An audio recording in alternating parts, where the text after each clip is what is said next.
Hey guys, bladearts here, and today I'm going to show you another farming spot. This is the Fellshrine ruins in Act 2.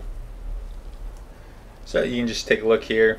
I didn't actually open up my map, but for the most part this place is fairly straightforward. For most groups, the monster level 42, cruel difficulty, so this is the second difficulty mode of Path of Exile. And after I defeated Mervil in Act 1, I needed a new farm spot to help level up my character, get him some more gear, help him out here. And this place is perfect. It's a favorite of a lot of people.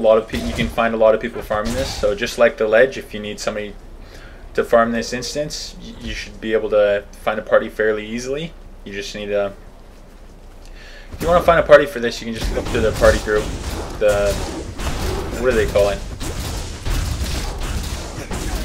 You can just find public parties. Yeah, you look to the public parties and you can easily find a group for this. There's always going to be somebody running this, because it's a very efficient farm route for Act 2. And on hardcore, a lot of people are going to want to be farming their characters and getting their characters better items before progressing on, before fighting Val. I don't think I'm going to be fighting Val until at least level 50, personally. And the reason this area is so good is there's just so many skeletons. There's a fair amount of rares. You should run into at least 3 to 4 rares every run. Seems like a decent conservative estimate. And there's the blue ones too. I think they're called elites, champions. I don't know what the blue ones are called. But this is fairly straightforward. Some groups prefer just running along the road. You'll see that in their party description if that's what they want to do. Like they'll put something road only or kick, and if that's what you want to do, I think it's most efficient to run along the road. If you're running along the sides and everything, you could run into dead ends, run into corners, and it's just not going to be very efficient farming. So if you follow the road, it should lead you straight to the church, and once you get to the church, you can just reset the instance again and follow the road straight back. That's why it's easy, very easy.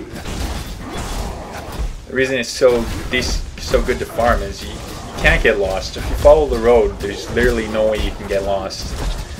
The only problem is sometimes the road will kind of do a loop-de-loop. It'll have 2 paths, and if you take the other path, it'll just lead you back to where you came. It's just like a circle. So you always want to. I think you always want to take the southern road, though it is random, so it can work out pretty weird. But you don't see that too often. So for the most part, when you're farming this, just follow the road and it should be good.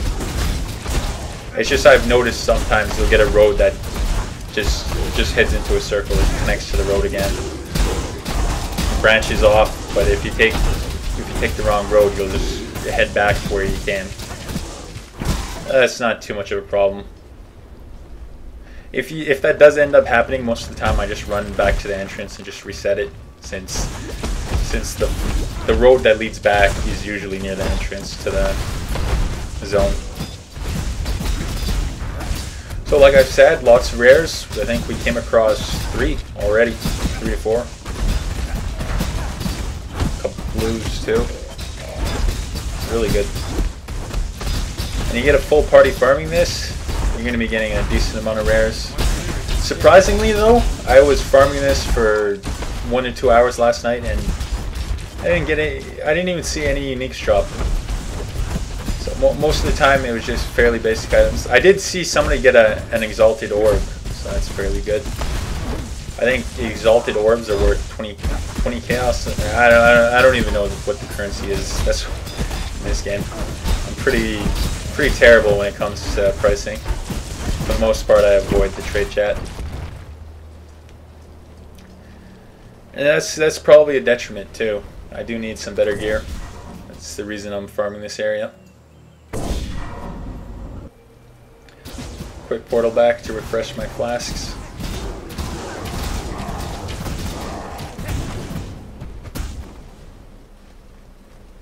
And yeah, I've ran this 10 to 15 times. Good experience. I think currently my character, not in this run, I don't know what level I am in this run, but currently my character is level, let's see, what's my character right now? Okay, yeah, my character is level 48. So 2 more, so yeah, about 2 more levels and I could probably get the Val. I'm probably going to be higher than level 50 by the time I get the Val too, because as soon as I end,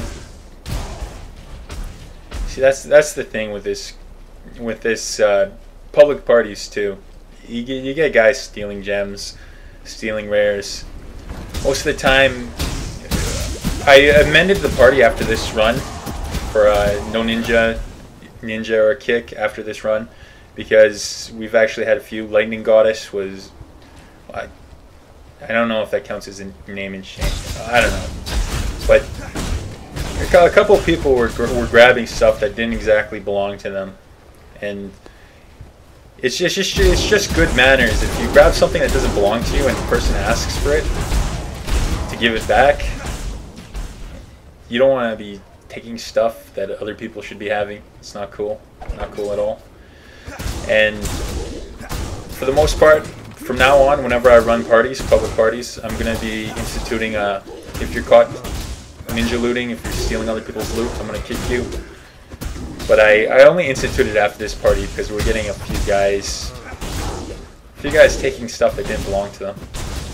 And I guess when you do have a kind of ambiguous name for the party and you're not saying, hey, don't ninja, people kind of just assume it's a free-for-all. And come on, guys, it's just manners. See, Darendal had his thing stolen by the Marauder here, and drama.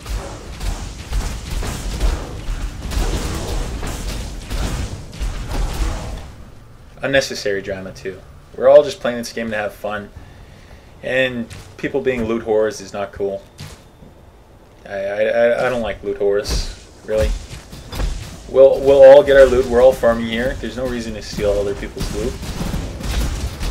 But another thing people were going to talk to the devs about was hopefully making the loot timer a little bit longer, because sometimes people have trouble clicking. They can't get their loot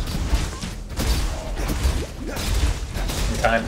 I know at times when I'm right in front fighting the boss, you only have like 3 seconds to click the loot, and that's not a lot of time. If you misclick or something, other people are going to be grabbing your uniques and rares, and your orbs too. Especially on a boss that drops a lot of rares. So you gotta click each rare, you gotta click each unique, each orb, and then it gives other people time to ninja from you. Then again, you could avoid all of this if you just group party with friends. This is a public party. Public parties, you can expect people not to respect loot. But if they don't respect loot, just kick them. That's how I've been working it.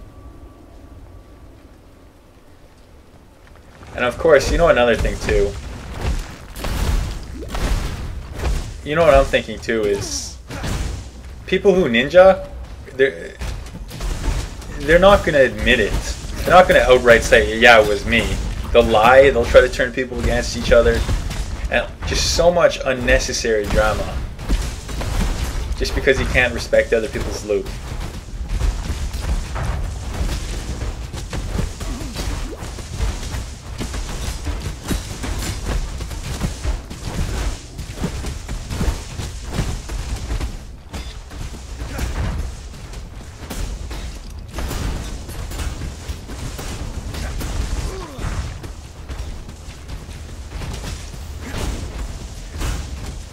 But yeah, this entire run we've a decent amount of rares, decent amount of mobs to kill, and pretty good experience. I'm getting less experience than wanted, to be honest though. This not enough experience to warrant farming this at level 48. If you're level 40 to 45, you're going to be getting good experience off this, but I'd say start getting off of this area at around 46 and start looking for other areas to probably start working on your quests and start heading towards. 'Cause I'm not sure if anyone farms Val a Val's Temple, but that might be a good place to farm too. Most likely higher level monsters, better loot. And that's the end of this run. Thanks a lot for watching, guys.